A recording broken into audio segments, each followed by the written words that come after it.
sa trushti Ai khôn winak yeto khun ish Mas chai ke khunu pani Mas pekane mam yeto chuch Khun shanik mashun kan akhir Mai sa tak cham ko mam Dios Yuk tol acham alnen kanon Sang Marcos 18 Atu jalkan teh cham ayun Kam tom wal khunok makchin Ohe pohon aina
Sa kang kalbay sa trushti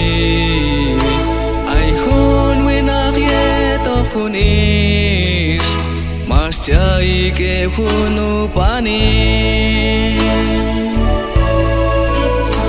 Mas pekane mam yeto chuch Kun shanik mashun kan akhir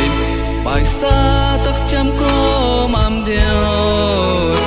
Yuk tol acham alnen kanon Sang Marcos 18 Atu jalkan teh cham ayun Kam tom wal khunok makchin Ohe pohon aina